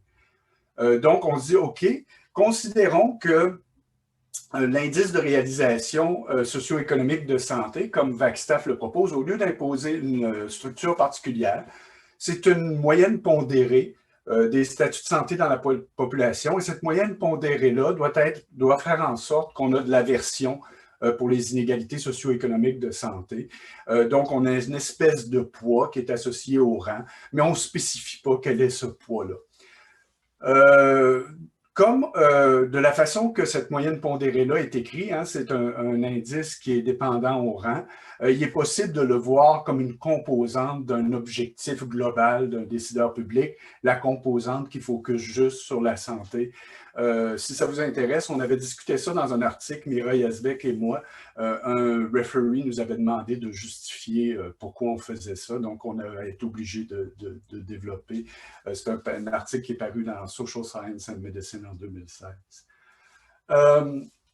Une fois qu'on a conçu cette classe infinie de mesures de réalisation de santé, il est possible de voir les indices d'inégalité comme des pertes en fonction de des pertes de santé qui sont dues à l'inégalité. Donc, un indice d'inégalité absolue va être la distance entre la moyenne et cette moyenne pondérée-là qui tient compte des inégalités socio-économiques. Et un indice relatif, c'est la même distance, mais divisé par la moyenne de revenus. L'indice de concentration de santé peut être vu comme un indice relatif là-dessus. Il est possible de le reconstruire et de lui associer sa fonction de achievement qui lui est associée. Ce qui est intéressant, c'est qu'une fois qu'on a supposé le cadre comme ça, c'est qu'on peut se dire la seule chose qu'on va imposer à cette fonction de poids social-là, c'est qu'on aime la redistribution de santé en faveur des rangs socio-économiques plus faibles. Et c'est ce que Bleichort et Van Dorsler avaient décrit comme je fais des traductions françaises libres ici. Le principe, I'm sorry for the guy who asked for a presentation in English, but we're in France, so let's speak French. And, le principe de transfert de santé lié au revenu. Donc, ce qu'on dit ici, c'est que s'il y a un transfert de santé des plus riches vers les plus pauvres, on devrait apprécier ça. Bien sûr, la santé d'un individu ne peut pas se transférer, mais au niveau que lorsqu'on impose des politiques économiques, des politiques de santé, il est possible de transférer des ressources qui, ultimement, vont affecter les états de santé des individus aux différents rangs socio-économiques. Puisqu'on est en France, on va compliquer les choses. Serge Christophe Cohn, un économiste français, avait dit « Oui, mais ces transferts-là, peut-être on a des différents goûts pour ces transferts-là lorsqu'ils apparaissent à différents endroits dans la distribution. Et peut-être qu'un transfert dans le bas est plus important qu'un transfert dans le haut. Donc, un transfert progressif dans le bas pourrait plus que compenser pour un mauvais transfert dans le haut. » On se dit à ce moment-là qu'on augmente l'aversion à l'inégalité et on considère ça dans nos travaux, mais pas dans l'illustration que je vais vous présenter aujourd'hui. Et une fois que notre collègue français a eu cette idée-là, les mathématiciens se sont amusés à développer tous des ordres de éthique où est-ce qu'ils combinent toutes sortes de transferts, mais je ne rentrerai pas là-dedans. Ce qui est important de retenir, c'est qu'on a de l'aversion pour les inégalités socio-économiques.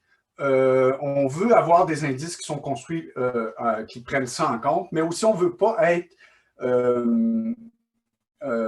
prisonnier d'un indice particulier lorsqu'on décrit ce qui est en train de se passer. Avec mes co-auteurs, et c'est la mafia libanaise, hein, si vous regardez les noms, avec mes co-auteurs, on a développé plusieurs papiers qui développent les conditions de dominance et les tests statistiques associés pour vérifier si l'indice de réalisation de santé a augmenté en 2 périodes, si l'inégalité relative a diminué en 2 périodes, ou même si l'inégalité absolue, ça c'est notre papier le plus récent, on ne l'a pas publié encore, on espère le publier, si l'inégalité absolue diminue en 2 périodes. Et je vais vous présenter rapidement ces choses. Les courbes de concentration, ici je vous mets les expressions mathématiques, mais la courbe de concentration, c'est la courbe que je vous ai tracée tout à l'heure. Il est possible d'associer cette courbe de concentration-là à des principes éthiques d'ordre supérieur. Le principe d'ordre 2, lorsque vous voyez S est égal à 2, c'est ce principe de Income Related Health Transfer de Bleichert et Van Dorsler, qui dit qu'on aime transférer des riches aux pauvres.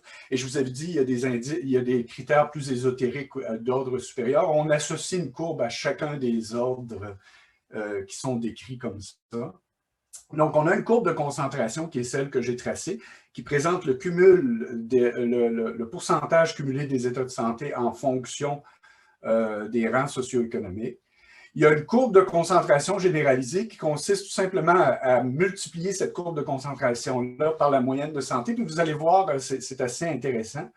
Puis il y a une chose qu'on vient d'introduire, qu'on espère introduire dans la littérature si notre papier est accepté. C'est une courbe de déviation de la moyenne de santé qui, elle, permet d'identifier les changements dans les inégalités absolues. Et cette courbe de déviation par rapport à la moyenne de santé, la ligne de parfaite égalité, c'est tout simplement l'axe horizontal. Lorsque la courbe est au-dessus de l'axe horizontal, la santé est concentrée dans les classes socio-économiques élevées, et lorsqu'elle est en dessous, elle est concentrée dans les classes socio-économiques faibles. On a des théorèmes qui sont des conditions de dominance. On dit que l'indice de réalisation de santé, que j'appelle A1 ici, est plus grand que dans la distribution 1 que dans la distribution 2. Pour tous les indices qu'on pourrait construire ou imaginer qui obéissent le principe d'ordre S, celui qui va nous intéresser dans l'illustration que je vais vous présenter, c'est tout simplement l'ordre 2 où il y a un seul principe, on aime les transferts. Si la courbe de concentration généralisée est en tout point supérieur à l'ordre 1, pour la distribution 1, est en tout point supérieur pour la distribution 2. De façon similaire, il est possible aussi d'avoir, en utilisant les autres courbes, d'identifier les réductions robustes d'inégalités absolues et les réductions robustes d'inégalités relatives. Et c'est encore une condition de non-intersection entre les courbes. Si vous regardez nos travaux, bien sûr, ces courbes-là sont toutes écrites en continu avec des intégrales.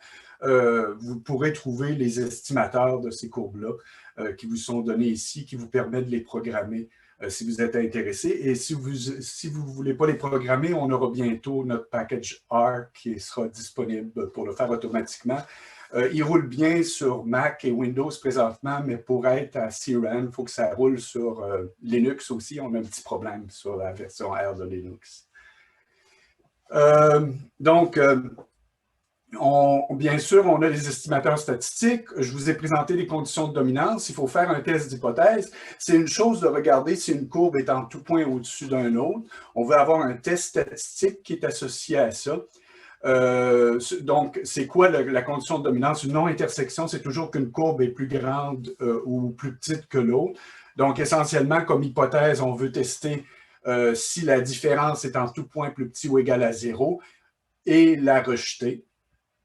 Ce qu'on fait à ce moment-là, ici, c'est qu'on prend une statistique qui est similaire à la statistique de Kolmogorov-Smirnov en statistique, mais elle est directionnelle ici. Et c'est ce qui va nous servir à établir notre test et on utilise une méthode de bootstrap pour tester ça. Il y a une difficulté quand on utilise des tests de dominance. Par définition, on ne peut pas avoir dominance partout. Hein? Et il est extrêmement difficile d'établir la dominance en testant la non-dominance. En fait, c'est impossible à établir mathématiquement parce que les extrémités, il n'y aura pas de dominance.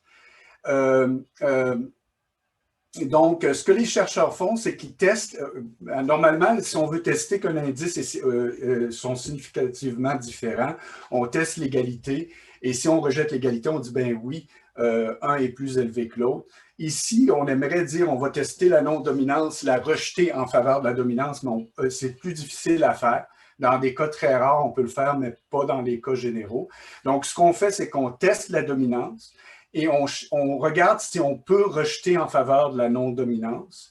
Mais comme ce n'est pas la façon de faire usuelle, on teste des deux côtés la dominance. Et il y a une espèce de tableau de décision que les chercheurs empiriques ont développé. Lorsque les p-values des tests sont plus grands ou égaux à 0,5, hein, ici c'est pour 95%, on peut rejeter ni un ni l'autre des deux dominances des deux côtés. Ça veut dire que les courbes sont égales.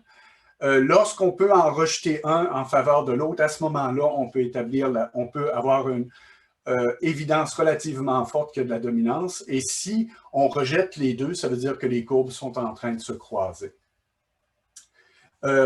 Donc, voilà pour la partie théorique de la chose.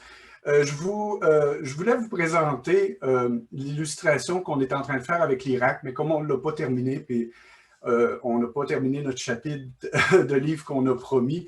J'ai dit, je vais utiliser un papier que j'ai fait avec Khaled Abou Ismaël, Verena Gantner et Mira Yazbek sur les inégalités en malnutrition en Égypte. On a utilisé dans ce papier-là l'indice de réalisation de santé, qui est un indice de l'inverse de réalisation. En anglais, on dit shortfall. En français, je ne suis pas sûr. Ratage de santé. Ce week-end, j'ai roulé rapidement les tests de dominance pour complémenter ce papier-là, juste pour faire une illustration rapide. Donc, on regarde l'évolution entre 2000 et 2014 de la malnutrition des enfants en Égypte. On s'intéresse au stunting, qui est le retard de croissance. L'OMS va considérer qu'un enfant est rachitique à partir du moment que son score Z de la taille par rapport à l'âge est plus petit que -2. Donc, on construit une variable de santé ou de mauvaise santé, si vous voulez, individuelle, qui est l'écart entre -2 et le score Z de l'enfant. Puis si le score Z de l'enfant est au-dessus de -2, on considère que c'est correct, il n'est pas rachitique. Donc, on lui attribue 0. Il y avait un résultat surprenant. J'avais participé avec la Commission économique et sociale pour l'Asie de l'Ouest des Nations Unies comme lead author à un rapport qui s'appelle Rethinking Inequality in Arab Countries. Et un des résultats surprenants que l'équipe avait trouvé, c'est qu'il y avait une augmentation de la pauvreté entre 2000 et 2014 en Égypte, mais il y a une diminution des inégalités socio-économiques de santé sur la même période. Et là, je parlais avec Khaled, on disait c'est des résultats surprenants. Moi, je dis, je ne suis pas sûr que c'est surprenant, on devrait écrire un papier là-dessus. Et on l'a écrit, et vous allez voir ce qui est en train de se passer. Donc, si on trace les courbes de concentration, on remarque ici, hein, les courbes de concentration ne tiennent pas compte de la moyenne de retard de croissance dans la population, ça tient compte de la distribution de ce retard de croissance-là.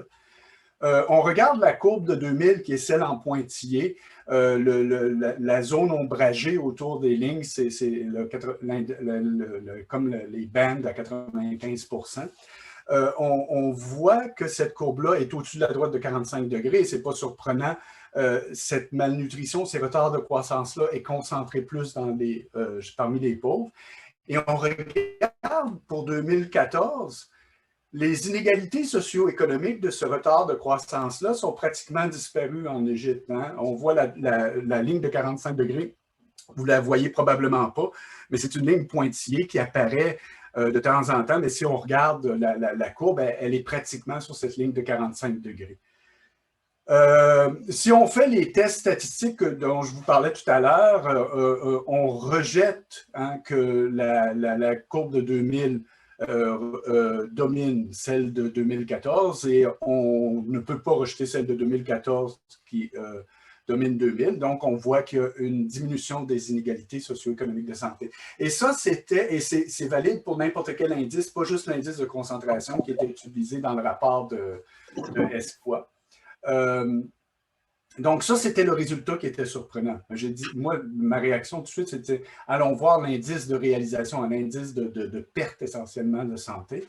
On trace les courbes de concentration généralisée, hein, on multiplie par la moyenne. Et là, on voit que la courbe de 2014 croise la courbe de 2000. Hein, la courbe de 2000 était au-dessus de la 45 degrés. Celle de 2014, lorsqu'on parlait de la courbe de concentration, longeait la courbe de 45 degrés. Mais quand on multiplie, à ce moment-là, ces deux courbes-là se croisent et les tests statistiques confirment le croisement. Et on remarque qu'à la fin, ce n'est pas clair que les moyennes sont vraiment différentes, mais à la fin, la courbe de 2014 semble un peu plus élevée que celle de 2000. Si on regarde les inégalités absolues de santé, on obtient aussi un résultat similaire.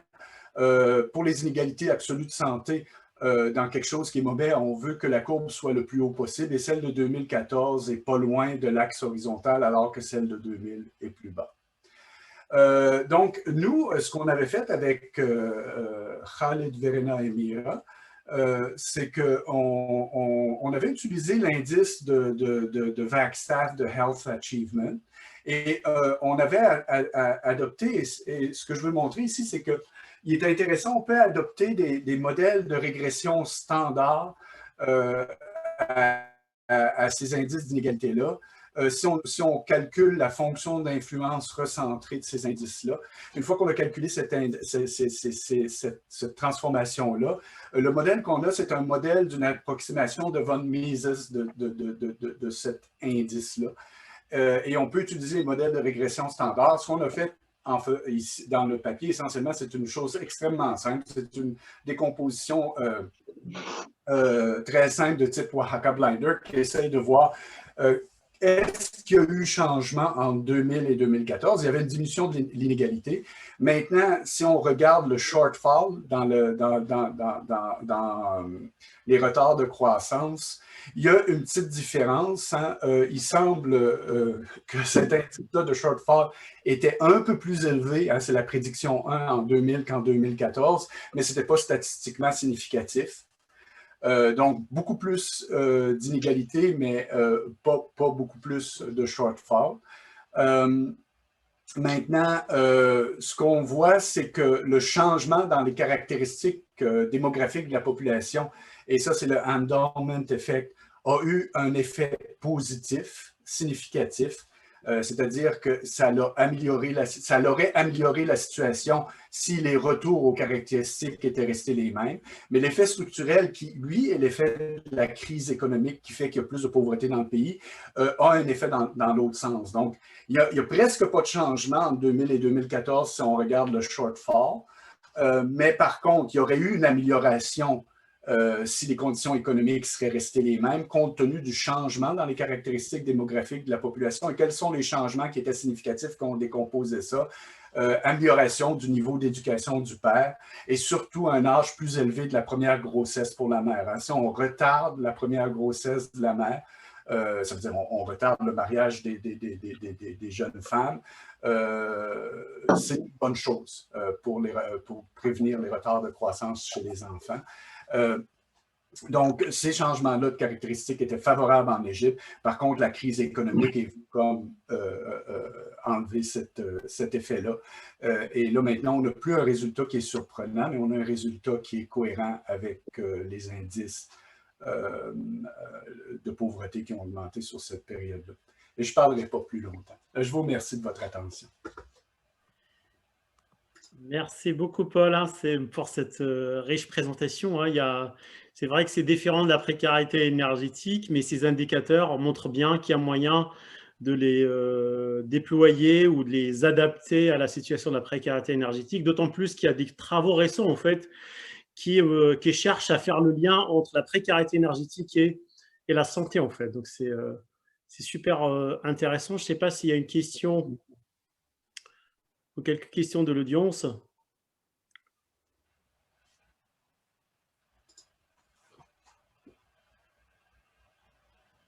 Sinon, moi, j'ai une question naïve. J'espère que vous allez me pardonner parce qu'en fait, voilà, j'ai trouvé super intéressant finalement l'illustration que vous nous proposez. Et donc finalement, enfin, je ne vois pas le lien, c'est pour ça que je dis une question naïve, avec le fait que les courbes se croisent en fait. Est-ce que c'est parce qu'il y a deux effets? Enfin, voilà, je ne vois pas le lien. Quand les courbes ne se croisent pas, je ne suis pas rentré dans les démonstrations, mais on peut démontrer mathématiquement qu'il est impossible de construire un indice qui va renverser le résultat. L'idée d'utiliser ces tests-là, c'est qu'on se dit, OK, l'indice qu'on a utilisé peut nous donner une certaine conclusion, genre qu'il y a une diminution de l'inégalité ou une diminution du shortfall.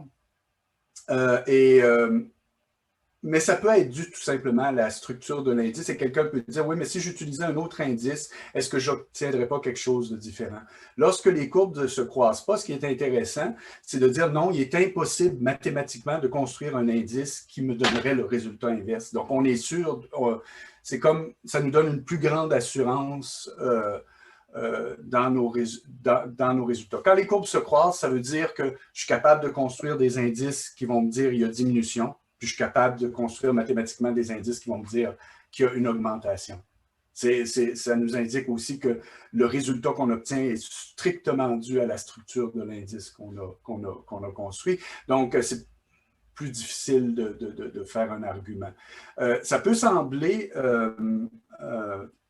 très exigeant comme condition, et ce n'est peut-être un peu trop dans certaines situations, mais les travaux que j'ai faits, je commence à avoir beaucoup de cheveux gris, il y a beaucoup de situations où est-ce qu'on peut établir ces conditions de dominance-là.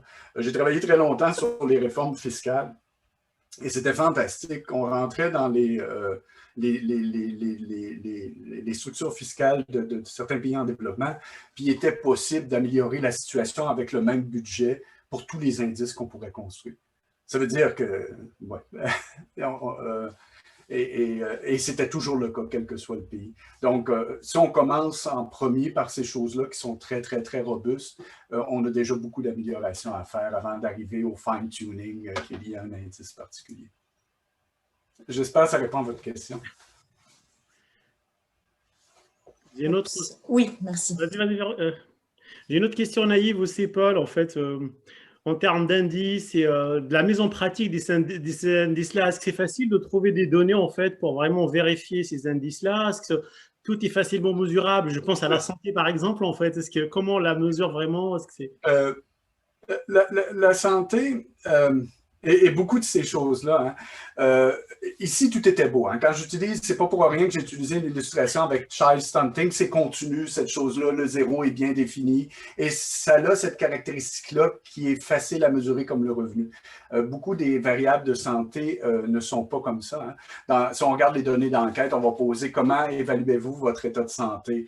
Mauvais, moyen, bon, excellent, très bon, excellent. Et c'est des catégories. Et à ce moment-là, c'est un petit peu plus compliqué. Mais il y a des conditions de non-croisement de courbe aussi qu'on peut faire. Et on a travaillé là-dessus, mais c'est un petit peu plus compliqué d'obtenir des résultats. On peut démontrer que même pour un indice particulier comme l'indice de concentration, juste en jouant avec, parce que quand les gens répondent je suis en bonne santé, je suis en excellente santé, je suis en très bonne santé, il n'y a pas de valeur numérique associée à ça. Ce que les chercheurs font, s'ils décident de calculer un indice, c'est qu'ils associent des valeurs numériques aux différentes catégories et il est possible de montrer qu'on peut renverser les conclusions, non pas en changeant d'indice, mais en jouant un petit peu avec les valeurs numériques qu'on associe aux catégories. Donc, ça ne veut rien dire, les indices d'inégalité à ce moment-là. Mais tout de même, il est possible de dire certaines choses. Beaucoup, à ce moment-là, dans les travaux appliqués, vont dichotomiser la variable en disant au-dessus de tel seuil, c'est bon, en bas de tel seuil, c'est mauvais. Et à ce moment-là, c'est plus facile de dire quelque chose. Je suis convaincu que dans les questions de pauvreté énergétique, si vous regardez l'indice, j'ai oublié le nom, mais l'indice d'effort énergétique, je pense celui où est-ce que... Le taux d'effort énergétique. Le taux d'effort énergétique, ça, c'est une variable qui est continue. C'est possible de mettre dans un cadre socio-économique, de construire les indices. Par contre, avez-vous froid? C'est autre chose. et à ce moment-là, si on regarde froid 0,1, il est possible d'utiliser un indice puis d'ajuster un petit peu parce que 0,1, c'est aussi, on peut considérer que c'est plus mesurable. Mais si on commence à dire, avez-vous un peu froid, beaucoup froid, je suis en train de mourir de froid, mais si on commence à mettre des catégories, c'est un petit peu plus difficile. C'est pas impossible. On a travaillé là-dessus, on a des papiers publiés là-dessus, mais ça devient plus compliqué, c'est plus de l'intérêt académique à ce moment-là. Est-ce qu'il y a d'autres questions?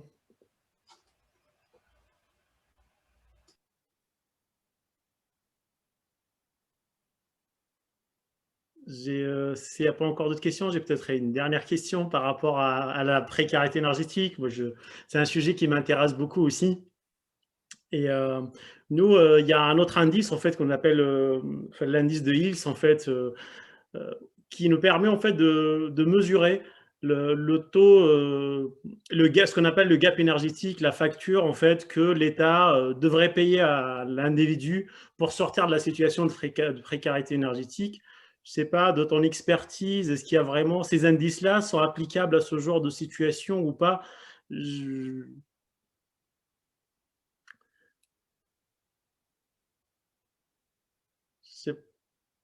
On ne t'entend pas, Paul, ton micro est éteint. J'ai pas. Je ne connais pas cet indice de Hills-là, mais si tu me dis c'est le gap que l'État doit payer pour sortir tout le monde de la précarité énergétique, ça doit être similaire au Poverty Gap de Foster Greer et Tobeck. À ce moment-là, oui, on peut faire des choses, puisque comme c'est mesuré en dollars, ça devient mesurable. Et oui, on peut faire quelque chose à ce moment-là avec ça. Non, mais je ne sais pas s'il y a encore d'autres questions ou pas.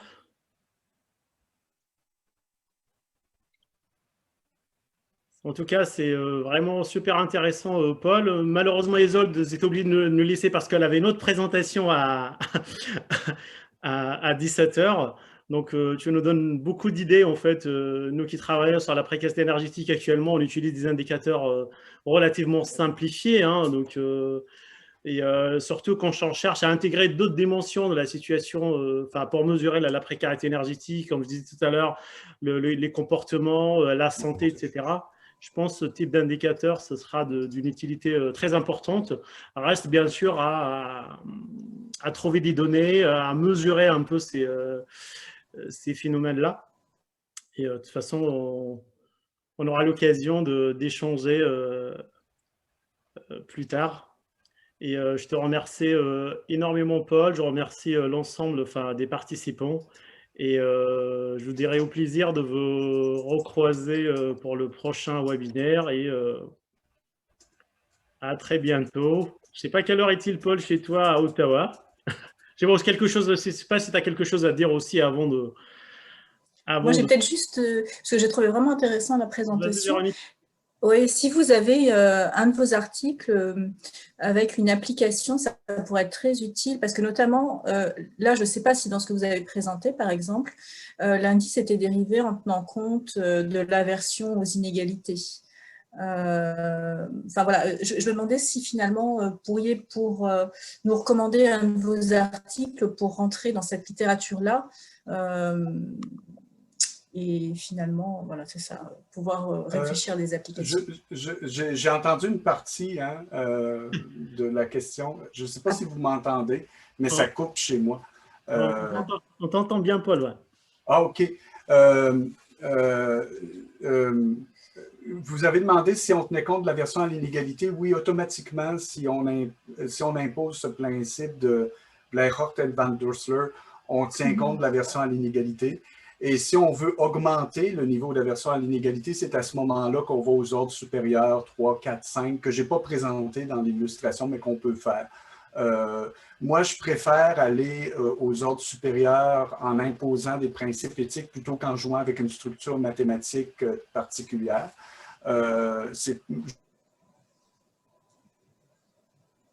De Wagstaff, il est possible de jouer avec le paramètre d'aversion à l'inégalité pour faire la même chose. Oh, et la deuxième partie de ma question, c'était juste savoir si vous aviez un de vos articles que vous pourriez nous recommander en termes justement pour pouvoir utiliser ce genre de technique. Tu nous entends, Paul? Je vous entends, mais ça coupe. Hein? Je parle, je disparais. En fait, elle trouvait les indicateurs super intéressants. Et est-ce que tu as un article à nous recommander en termes de pratique, en fait, et l'usage de ces techniques-là, en fait? Je pense que le meilleur article d'introduction, c'est un article de 91 sur les indices de Wagstaff, Passy et Van der Sloot. Je peux vous l'envoyer. L'article qu'on a écrit sur l'Égypte est assez facile à lire. Je peux vous l'envoyer aussi. Et je t'enverrai, Fateh, si ça t'intéresse, envoie-moi un email. Je t'enverrai un email avec plaisir. OK. Bon, merci de l'invitation. Merci beaucoup, Paul, et au plaisir de se croiser en présentiel. Oui, il n'y a pas ces problèmes techniques à ce moment-là. Voilà. Au revoir. Merci beaucoup et à très bientôt. Merci à tous et au plaisir de vous revoir lors de prochains webinaires et à très bientôt.